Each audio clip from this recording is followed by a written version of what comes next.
What is a deficiency judgment and how can the law protect me? Let me briefly explain a deficiency judgment.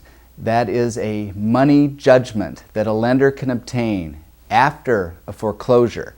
In a case where a deficiency judgment is obtained, not only does the borrower lose the house, the borrower has a money judgment for the balance owing. It's basically the worst case scenario for a borrower.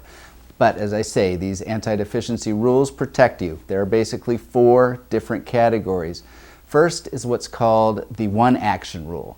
That requires a lender to foreclose on the lien that it holds against your house rather than suing you directly for the money that you borrowed. That's some protection. Second situation, many states have anti-deficiency rules which prohibit a lender from pursuing a deficiency judgment from a borrower when the seller carried back a portion of the purchase price for the loan, what's called a seller carryback. Typically, the seller, lender, in that case, cannot pursue a deficiency judgment. Third, many states have what's called purchase money protections. Even if you borrowed the money from somebody other than a seller, if you borrowed the money to purchase the house that you live in, many states will prohibit the lender from pursuing a deficiency judgment against you. Lastly, we have what are called the protection afforded by a non-judicial foreclosure.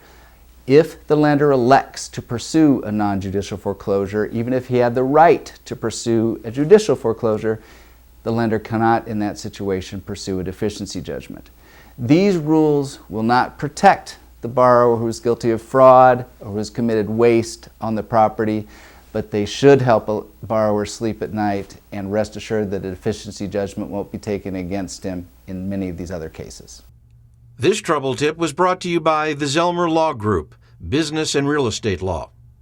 GotTrouble.com, your one-stop legal directory.